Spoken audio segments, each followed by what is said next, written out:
Welcome, everyone, to the Clocking Out Podcast. It's a show about people who share their own personal journey that include making bold choices to clock out of situations to follow their dreams of career fulfillment and to live their best, their most authentic lives. I am your host, Raymond Lee, and this podcast could not be possible without the support of Career Minds. Today, I am incredibly excited to welcome Christopher Chin to the show. Chris is from Queens, New York, and he grew up with immigrant parents who both became doctors, and they had a little bit of an influence on him and his brother to follow in their footsteps. Chris, however, he had a different path in mind as he loved music and he played several instruments as a kid, which ultimately led to his pursuing a career in music. Early on, Chris was a music composer, but he later made several career pivots to find his passion and fulfillment through his company he calls The Hidden Speaker, which he launched in 2023. Chris now trains companies worldwide with communication workshops to rethink how they present information more effectively and engagingly. As a TEDx speaker and consultant, Chris is passionate about showing its head and heart, information and inspiration, and a love for music and its respect for data that can empower people to create greater presentations. In this episode, Chris shares his inspiring story and early childhood struggle where he had to abandon his parents' wishes to pursue his own dream to find career fulfillment. So without further ado, please enjoy Christopher Chin and his clocking out story. Chris, welcome to the podcast. It's great to see you. Appreciated, Raymond. So for a little context here, you and I connected a month or two ago, and we connected on LinkedIn. I've been obsessively following your work, your videos that you post on what I call helping people be better communicators. And the other thing that you have on your LinkedIn profile that I think is really cool is this idea of making data sing. And I think there's some magic to that. And I am really excited to bring your work to our listeners today because I feel like your journey of how you started your career and where you are today is incredibly impressive, and you have a great clocking out story. And so just really excited to have you on today and share your story. Yeah, thanks so much for having me. Yeah. So what I like to do, Chris, is a little bit of an origin story here. So Sure. Why don't you tell us where you're from, what your parents do for a living? I'm from Queens, New York. Grew up in a small little suburb area. I think let's say the superhero I related to most as a kid was probably Spider-Man, because he was a nerdy kid from Queens, New York, grew up to become a hero with all these superpowers. And that's what I wanted as a kid, because I was also very shy and also very nerdy. And all I wanted was to be special in some way, for people to notice me and accept me. I remember I would go outside during the night and my dad would tell me, if you wish upon the stars, the wish might come true one day. So I would always wish to get some kind of superpower. I didn't realize that, well, at that point in my life, you couldn't get superpowers. But I also didn't realize that you could make your own superpowers. I wasn't born naturally gifted at anything, really. But by applying myself with discipline and hard work, I managed to create my own superpowers, if you will. And I turned my original weakness, being shy and more on the quiet side and afraid of using my voice, into a strength. And now I hope to use that strength to help other people. I think that's the real superpower. So what did your parents do for a living? Both my parents were doctors. And so the expectation naturally was that I would follow in their footsteps, which I eventually didn't. But that was for a time what the, let's say, expectation was. So you mentioned that both your parents were doctors. Did they have an influence on you in terms of at an early age? Did you have a lot of pressure at an early age before you actually decided what you wanted to do with your career? I wouldn't say a huge amount of pressure when I was young, but they did model for me the values that I currently hold, which would be working hard, making sure that you respect others and are kind to others. It's, for me, the classic immigrant story. So they came with nothing, and they championed earning what you have. And no matter what I eventually did, that's what I sought to do. So what was their immigrant story, if you don't mind sharing? My mom came from China. She came from a farm, a very poor life, and she actually went to South America for a time before coming to the US. When she did come to the US at around 9, 10 years old, she had her mother and father, but my grandfather, her father, died in a fire working in a restaurant when she was in her teens. So growing up, she had a single mom, and she leaned into that doctor medicine path because that was the path to success, financial success specifically. And I really admire her for that journey. That's fantastic. And how did your parents meet? In medical school. Oh, wow.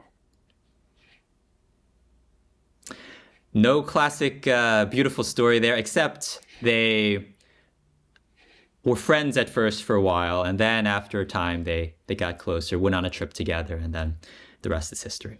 Yeah, I can only imagine, growing up is seeing your parents and their success and their drive to want to achieve that level of success in America really sets a solid foundation for you, regardless of what career you were going to choose. And I would imagine that they got to a place where whatever Chris decides he wants to do, we're going to support it. And, they raised you in a way with a foundation of hard work and, just really having a strong work ethic. And that would ultimately play through in your career. Absolutely. The reason they eventually trusted me with my career path is because I demonstrated to them that I had that foundation they raised me with. And so they said, well, even though this is what we initially wanted, I can see how if you go this way, you have all the tools you need to figure it out. And we'll be there for you to support you no matter what through that. So at what age did that conversation occur? I'm curious. Do you remember? It actually happened very young when I started to sprinkle the idea that I wanted to do my own thing. I initially wanted to be a writer because I loved fiction. I love comic books and all that stuff. And I said, I want to be a writer. So I don't have to go to college. I'll just write my stuff. I'll become rich and famous and all that. Everything will work out. And they said, well, that's not a career. You have to have some kind of safety net. And maybe you could study something, do this on the side. And if it works out, then you can pursue that. And I said, no, this is what I really want to do. I was probably 6, 7 at the time. I dropped it because they told me it wasn't viable. And then it came back when I was in college. And I said, I really want to try to do my own thing. I love that. Yeah, you were really starting to develop your identity as a young kid and probably exploring, that creativity. Your mind was sort of connecting to things that interest you as a kid growing up. And for you having the courage to sort of share what that vision looked like to 2 very successful parents. It was pretty scary, I'm sure, because, you want acceptance, right? Like, I think a lot of people at a young age want to please their parents and ultimately, out of fear, decide, I'm just going to do what my parents did. They take the path of least resistance. And I think the fact that you, especially someone who's so shy, was able to really sort of convey what your dreams are and then ultimately get their support is really cool. Yeah, I'd add that another personality strength and also weakness that I used to have is the desire to make other people happy, to get that acceptance from them. And the easiest way to do that is just doing what other people want. Doing what my parents want, what my teachers want, what my employer wants, whatever it might be. And it took me a while to come to the conclusion that that's not a healthy way to live. Because if you don't respect what you want ever, then you're the one who suffers from that at the end of the day. Someone is going to, I don't like to use the word suffer, but someone is not going to be happy at the end of the day. And it shouldn't always be you, that is. Right. Chris, that's so interesting because at some point in your life, maybe some people don't ever reconcile that, but at an early age, you have that choice to make. And the fact that you were so self-aware that you recognized that and you knew sort of like that strength and development, and you started to reconcile that at an early age. Some people don't, and they end up choosing a career because of something else, and then work in that career for 20, 30 years, and then resent, and then they make a pivot later in life and recognize, like, this is my identity as a person. Mm-hmm. And I think that's pretty cool that you were able to lean into that and your parents supported that. So what did you ultimately decide to do in terms of college, and what was that decision? I started college pre-med. I ended college a major in music composition. Oh my gosh. So stop it. Wait a second. We just had this whole conversation about how you paved and you started in pre-med. So why did you do that? I'd say every journey from weakness to strength has its up and downs. So I knew what I wanted, but at the time it was too hard to resist what other people wanted. So I gave in at first. But then it got really tough. And I said, no, I can't keep going this way. I have to go back.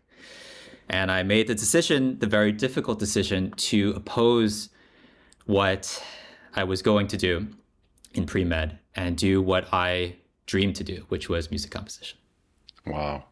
That's so interesting. I appreciate your vulnerability there, because I'm sure that, that admission of starting in pre-med and then ultimately making the change, like, that's a normal course of you could have gone through and became a doctor. Yeah. And I wonder, when was that? That's a clocking out moment, by the way. Mm-hmm. So when did you decide and make the choice that pre-med wasn't going to be the field and you were going to change your major? I think I was having a conversation with a guidance counselor, or whatever they're called in college. I don't remember. And they were telling me, since you're on this pre-med track, these are all the things you need to do, X, Y, and Z. I was like, oh, this is so much. I can see myself just being drained every single day. They said, we recommend you try this out so you make sure it's a good fit for you. I said, I really don't want to do that either. And I realized that if I wanted to do what the conventional path was and become a doctor, I would have to really sacrifice a huge part of my identity and myself. And I was not willing to do that. That is such a life lesson, Chris, because I feel like so many people who are going into college choose careers for the wrong reasons, and they have that internal struggle with deciding, is this really the path? Whether they choose a career because of some love they have. It's the kid that likes playing with rocks and decides they're going to be a geologist. And later in life, they realize they hate being outdoors. Or they choose a career because of their parents' influence, and they realize, and it's that struggle.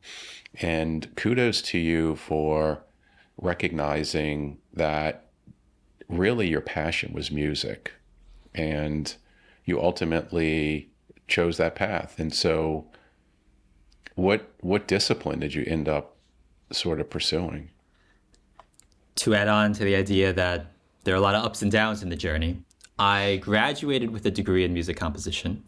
I did a lot of paid work with writing for short films, with advertising, with charity events, and all kinds of things. But it wasn't enough. So my parents' fears had been realized. I didn't actually become successful in the way that they feared I wouldn't. So I had to pivot again and go back to a more conventional career. I got my master's in acoustic engineering because it was the closest thing to music I could find that was also STEM. So I studied that for years. I got positions as an acoustic consultant. What that meant was I would go to buildings in New York City and help design the architecture to make sure it sounded good. So schools, make sure teachers can be heard in the back of the room, or go to concert halls and make sure the musicians sound their best. It was a really fascinating line of work, but it wasn't for me. It wasn't my passion. I was just getting by. I was trying to find how can I be happy, but also survive. And that was my journey for the next few years after that too. Wow. That's pretty interesting. So what you ended up doing, it sounds like you had this music undergraduate degree, you had this passion for music, you played the violin, you played the piano, and there was a reality that settled in at some point that you can't make money consistently, and the stability of that career was not 100% certain. So you took your education to the next level. You got this engineering degree, which was a pathway to a stable career in the real world, so to speak.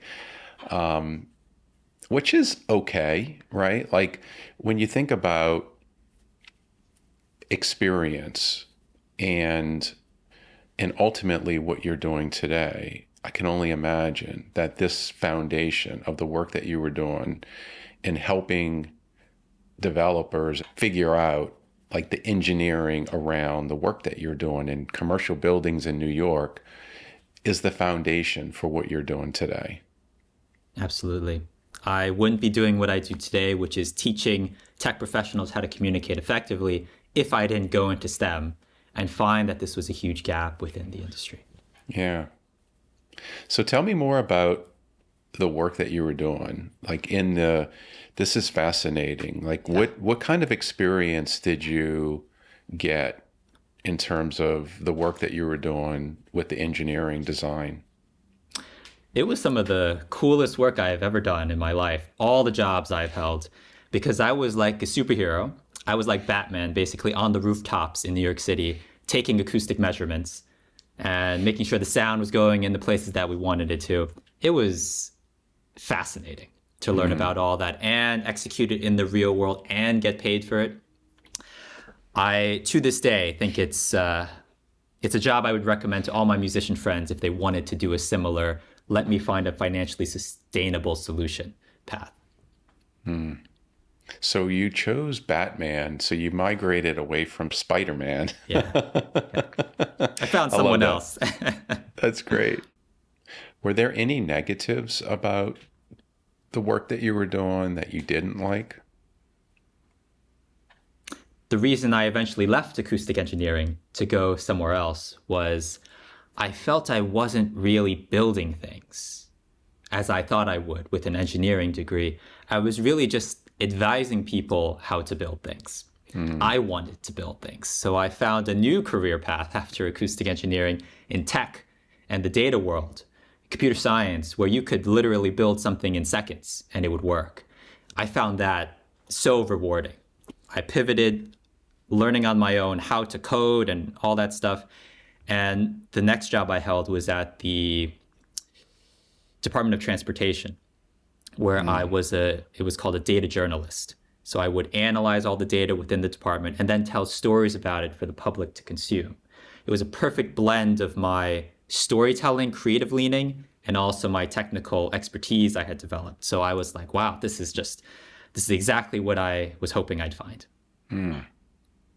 That's so interesting. So how did you stumble across analyzing data from an acoustics engineer to analyzing data? Those are two completely different fields. And the fact that you invested in yourself and you learned programming and writing code, how did you identify that was going to be your next? Like, that's the toughest thing that I think people struggle. And sometimes it's by accident, but there's also the intentionality of it. And it seemed like you got your experience as an engineer, but then quickly recognized that I'm pivoting. And how did you identify that and realize that this is going to be the next thing?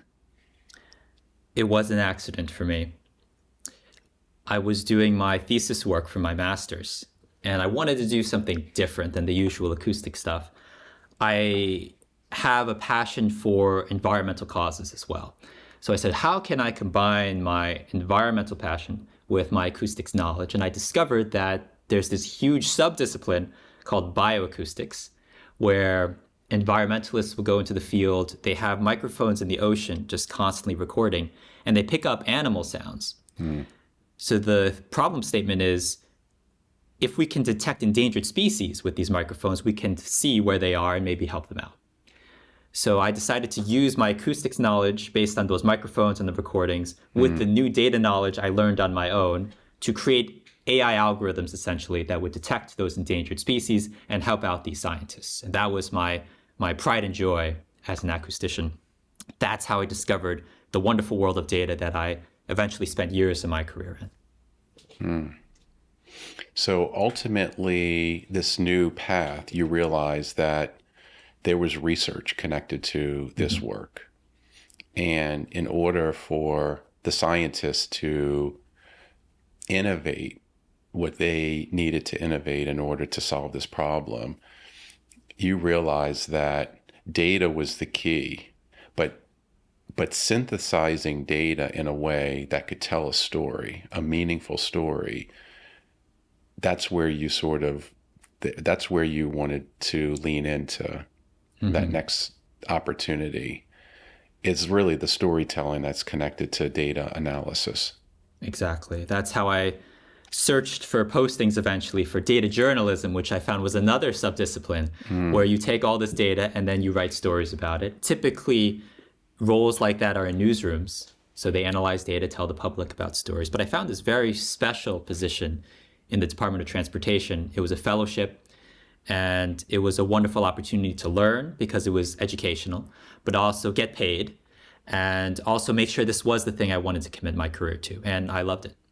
Is this considered a new field at the time? Like what you were doing with data, were you sort of introducing a new modality in terms of visualizing data? Like I think about like just having a statistics background, I know that there's a number of analysis, and then you're using Excel spreadsheets and graphs to present the data, which is what I'm used to.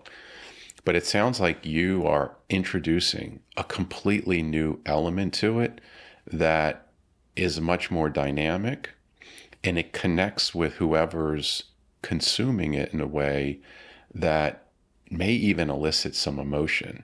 Like when I think about looking at a graph, where I'm looking at the standard deviation or the mean of some data that you're presenting, I'm like, oh, okay, that makes sense. Or yeah, there's some correlation there, or whatever the case may be. But I'm not getting emotional about it to some degree. And I wonder if that's the outcome that you're trying to get to. It absolutely is. I'd say that what you just said, incorporating emotion into data, is the drive behind my work. In terms of it being a new field, I'd say in the early 2000s or so, data science was called the sexiest job of the 21st century or something like that, everywhere. And I would disagree, and I think people realized it wasn't because it's not so sexy if you can't understand it. And that's where this lean into communication and storytelling came into play. I see it again now with all the AI stuff happening. Not so sexy if you don't know how to use the AI, and not so sexy if the AI is giving you responses that are not accurate. So you really need to understand how to communicate well about your work on your own without the AI and develop that as a soft skill in and of itself. In terms of emotion, I think that's the crucial piece that I see a huge gap for within the industry, because as technical professionals, statisticians, data analysts, we like to focus on just the numbers and the information. But that makes it easy to forget that the human brain is not designed to process information that way optimally. The human brain is designed to engage with emotion and intuition and instinct. So if you miss that huge component, then people are not going to be as engaged as they could be. So what I do now is focused on bridging the gap between those two worlds, information and emotion. Is it a combination of both? Like if you're left brain and right brain, but you're more dominant in the other, do you absorb the data in a way that is more logical, but then you add that layer of the visualization of it in a way that taps into the emotional aspect? I guess it just depends on the person in terms of how they connect with it. I'd say this. In the TEDx talk I gave last year on how to make data sing, the scientific underpinning to that is that there's a theory of mind called the dual processing theory of mind. And it was popularized by a man named Daniel Kahneman, who has passed, I believe. His work says that there are two modes of the mind. One is very slow and analytical based on logic and processing data, and the other is very fast and quick and intuitive and emotional. So you can imagine that if someone is staring at a slide with all these numbers and things, that's just the slow analytical mode. So people can get bored, but they're rationalizing. On the other hand, if you have an image or a graph or a chart that makes the insight clear, then the emotional side can engage. You need to respect both and balance both. Everybody has both. Maybe you lean into one over the other based on your expertise and background, but we all have both, and we all have to make sure that both modes are respected. I love that. That makes perfect sense. I lean definitely more to the left myself, but it's, I really force myself to create space for, that sort of emotional, creative side of things. So, Chris, I wonder, when was the moment that you decided it was time for another pivot? And I know that the work that you're doing today isn't making data sing.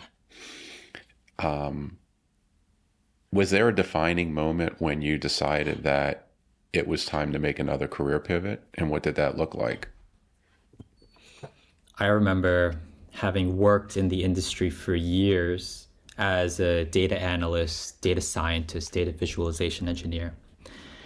And there was just one day I was sitting in my office chair during the pandemic, and I was just done. I had been so overwhelmed. I had been doing something that I had become good at but wasn't passionate about. And I had reached that crossroads again where I had to decide, am I going to do what other people want, or am I going to do what I want? What am I going to prioritize? And I decided I have to give myself and my needs a chance again. Otherwise, I'll live the rest of my life unhappy in this way. I decided to leave my job, take another risk, and start my own business. The first business I started, the music one, failed before, so I didn't know if this would be successful. But now I had identified an actual need that could be paid for within the industry, and that was communication. And I said, companies need this, people do need this, music is a nice to have, let's say, but communication is something we all as professionals need. So I said, I can make this work. I see my competitors making this work, I can make it work. I started my business, and it was a perilous roller coaster of a journey. I made a lot of mistakes. I wasn't as successful as I wanted starting out, but I made it work. And I'm here today because I learned from those mistakes. I had people who I later met who became mentors and friends, and I'm very grateful for that. I love that. I want to take a moment. I want to go back to something that you said, where you were sitting at your desk during the pandemic, which is many people were sitting at their desk, and in the reality of life being too short, as unfortunately there were so many lives that were lost during those few years. And I think so many people reflected on the meaning of life. And you said something really interesting, that it seemed like you were living your life for others, and you were doing the work for others. And you were coming to grips with the idea that you really weren't living your most authentic life and your most authentic career in the work that you were doing. And I wonder, was there a struggle when you had this, like when it became really clear? Was it hard to make that decision? Because sometimes people, they see it and they realize, it's the feeling of not making the decision outweighs just continuing on. And that sort of feeling makes it like, what do I have to lose? And I just wonder how difficult it was for you to walk away from that career. It was one of the hardest decisions I've made because I realized in that moment, sitting in that chair, wondering where my life had gone, that I had really been living it for my parents in a way, to show them I could live that successful life that they always envisioned for me, that I could do it, even though I had pushed them away and told them they were wrong at some point and then come back and forth. I proved to them that I could be successful in their definition of it. But I also realized that my definition of success was very different from theirs, and I could not live the rest of my life not being authentic to who I was. I knew for years that I wanted to do this pivot, but I didn't have the courage to do it until I hit that rock bottom moment and I said, I have nothing to lose at this point. Why not try? Wow. How old were you at that moment? Oh, it was probably in my, no, not at all. I'm trying to remember. It feels like a lifetime ago, but I think it was my mid-late 20s. Okay. Yeah. Kudos for you. I found my 20s to be really hard. You know, you're discovering your identity. You're finding your way. I made my pivot when I was 35, when I left the corporate world and started my company, Career Minds, as an entrepreneur. It's so interesting, though, how like you had that internal struggle of med school to acoustics engineering, and you obviously paved a way of success, you know, in terms of your career. But what was holding you back was the risk of failure, which is so interesting. Mm-hmm. And you obviously made the decision and you chose a different path. You chose you. You made that choice. So what ultimately was the big idea after the first failure? Like, you obviously recognized that communication was an industry, a lot of successful, you know, companies were making that their business. And so what was your unique identifier in the market that you started to create and develop? When I started out, there were a lot of people doing the same thing I was, which was initially teaching how to tell stories with data. Later, that shifted more to the public speaking side. But what I wanted to uniquely bring to the table was my musical lens. Mm-hmm. That's something I found nobody else I knew had, but that could differentiate the way that I taught and differentiate the way that I presented and differentiate the way that I made this material more accessible to people. Make it fun, make it engaging, make it musical. I discovered that that was the secret sauce. I ended up teaching a lot of similar things to other people because I put this unique spin on it. It drew a lot of people to my content. Eventually, they became clients, and that eventually translated into success. Mm. So this was, how many years ago did you launch your company? I launched it in 2023.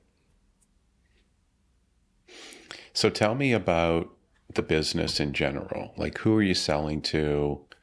What's the business model look like? There are three main ways I usually help people. One is through corporate workshops. So I go to companies, I train their technical teams how to tell stories with data, how to present clearly and concisely, how to engage with stakeholders in a good way. I also do private coaching for public speaking. So for executives, let's say, for leaders, help them attain the communication potential they always wanted to have, to be the leaders they always wanted to be.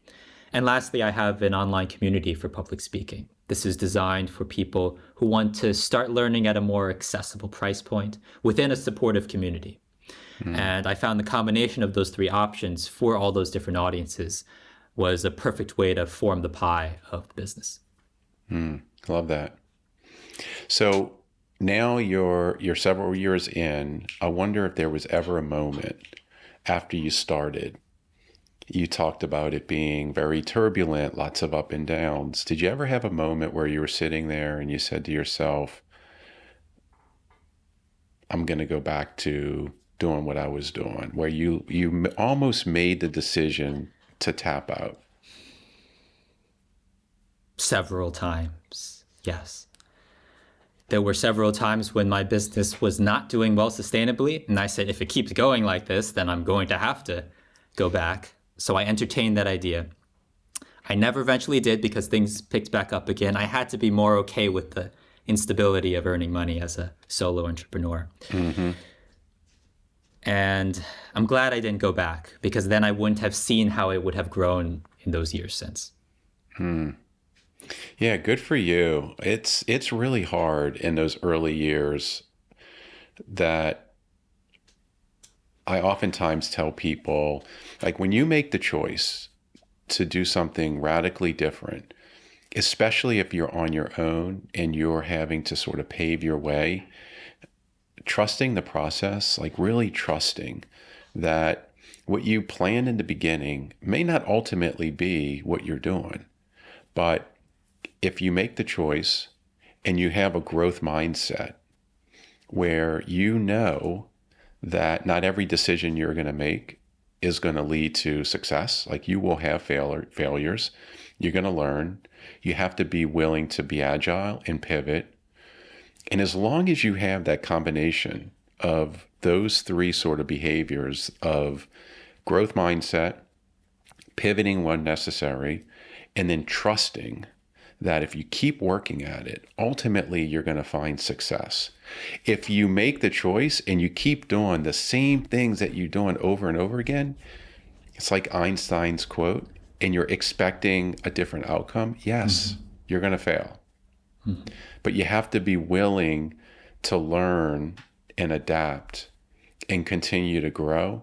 And that's what you ultimately did. And so just kudos. I think it's great that you persevered through those ups and downs and you got to a place where it's more sustainable. And you're now seeing that pathway of what that fulfillment's going to ultimately look like. Exactly. And to add on to the great tips that you just shared, I'd add another that I learned was the importance of not trying to be perfect all the time, because that's something I always tried to do as a kid. Just try and impress everybody and do what they wanted and be the best version of myself I could be. I realized I have to be okay with being good enough for now, which is doing what I think is best, but being open to the idea it could change and pivot, and I can be agile about it in the future. And it's the combination of that growth mindset and being okay with mistakes that lets you learn and find that success. I love that. Yeah, there's the pathway with perfection only puts, undue anxiety and undue stress, and the world doesn't care. Yeah. When it boils down to it, they really don't. Like, if you're just being authentic and it's somewhat messy, that's actually perfection. It's what I tell all my public speaking clients these days. They all want to be perfect, like the best speaker ever. And I say, no, it's actually your little mistakes and quirks and nuances and idiosyncrasies that make you special and that people want to see, because they're not there to see some AI robotic perfect performance. They want to see you. And so bring all of you out. Yeah. No, I love that. I have to say, just recording this podcast, it's been a year now.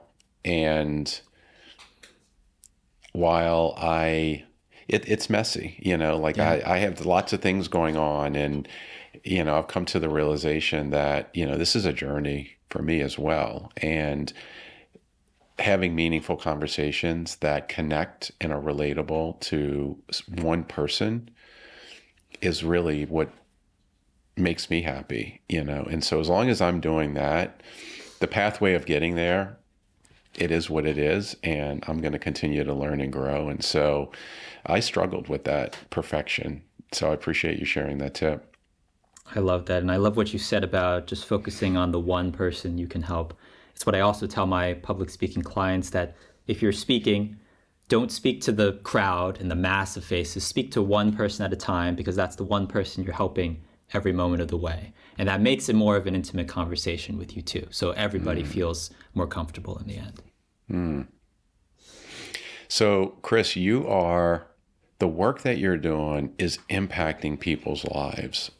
I truly love, sort of this idea about helping people be better communicators and telling their story in a way that empowers them to be the best version of themselves. And so the fact that you're doing the work that you're doing today, I think is truly remarkable. And I wonder, what advice would you give this generation that are currently in their 20s and they're really trying to, especially today, there's a lot of uncertainty in the world, whether you're working for the federal government or whether you're working in the private sector, there's uncertainty in terms of careers, your future.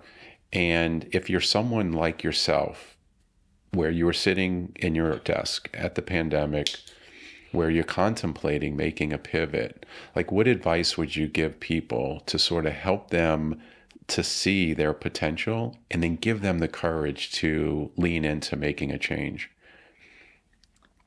The biggest advice I would give is to build a community and a network around yourself. Something I didn't have was that.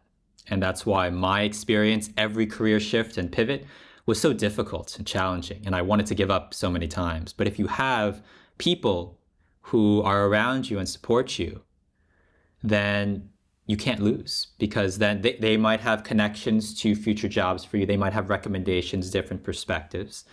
And by having that group of people that will lift you up, that you can all lift up together, that will make the journey a lot easier, no matter where you start. I love that. I love the community aspect. I think that people today spend so much time connected to their work and the grind of the work that they live in this insular world where everything outside is just noise, and they have family, they have their close friends, but there are communities of people that exist that are somewhat adjacent and connected to the work that you're doing. And it's interesting when you're sitting in that place and you're ultimately wanting to make a change and you don't have that community to support, it's hard to get the validation from the universe that this is the next step. And so it makes it very daunting, because you feel like that decision, that weight is on your shoulders. And so I just think that's fantastic advice in terms of start building your community today and developing those relationships, because those relationships ultimately are what lead to opportunities. And it makes seeing the outcomes of what you're really meant and called to do become just so much clearer, and it makes it easy for you to lean into that. I think that's so special. Absolutely. I regret not building that community early on. And when I started my business, started posting on social media, I discovered there were so many people that went on that exact same journey I did. They were in a career they weren't satisfied with, and they wanted to make a change. How do you do it? There's all this advice out there suddenly. I said, wow, if I knew about this, I would have had a much easier time. Right. So putting that extra effort and energy into finding people and those communities, it really does pay off. I love that. So Chris, as we sit here today, you're doing the work that you love. What was the last conversation that you had with your parents about your work, and how are they feeling today? The last conversation I had with them was about how far I've come since starting this business. They were all in support of me leaving my job, the last one that I had, because they recognized the level of unhappiness I was experiencing. And they said, we want to support you in whatever you do after this, whatever it is. So I took the leap, and they followed me on that journey. They saw every milestone along the way, every failure, every success. And now the last conversation we had, we reflected on that and said, yeah, it's been like 2 years since I started. And look where I am now. I accomplished what I wanted, and I'm still going. I'm going to keep the momentum going. It makes you really grateful when you have those kinds of conversations and recognize that, yeah, it took work, but yeah, you got there. Chris, I love that. It's a win-win, right? Like, you're happy. That's what they ultimately want, is for you to be happy. And the fact that you found that happiness and you have their support, it's like, yeah, amazing. Yeah. Absolutely amazing. Well, Chris, kudos to you. I absolutely loved our conversation today. I appreciate your being vulnerable and sharing your early childhood and also those tough decision points that you had. Like, those are real challenges that people face, where you have that pressure to pursue a career that isn't really ultimate. Like in your gut, you know that that's not what I want to do, but you're doing it for the greater good. But then you made the decision, you put you first, and a couple of points throughout your life, you put you first. And everything that you shared today is absolutely relatable. And I know that people will take this conversation with them as they're having to make very similar choices. So thank you so much for sharing. Thank you so much for having me, Raymond. And my hope is that this can help at least one person make that leap that they need, especially in light of the turbulent times we're living in now, and find that life that is most fulfilling for them. Amen. Chris, how can people find you? I'm on social media. I'm on LinkedIn primarily and YouTube. My handle on YouTube is @TheHiddenSpeaker. My website is thehiddenspeaker.com, and you can find me on LinkedIn by searching my name. My tagline is TEDx speaker making data sync a story, something like that. I love that. And I love the fact that you own the URL, thehiddenspeaker.com. That is your brand. It's fantastic. I love it. We're going to share your information in our notes. So for people that want to connect with you afterwards, we'll totally do that. And thanks again. Yeah. Thank you so much, Raymond. Awesome. And thanks everyone for listening. Until next time. Hello, Raymond again here. Thank you again to our sponsor, Career Minds, a global provider of outplacement and career development services. And if you'd like to connect with me about your own personal career journey, you can find me on LinkedIn, as well as find me on Instagram @raymondlee.co. Until next time, remember, if you are stuck or you're unsure about your career or future, and you think it's time for a change, I would encourage you to ask these 3 questions. Does my career or work make me feel alive? Am I doing the things that matter to me most? And am I creating value for myself and for others? Until next time.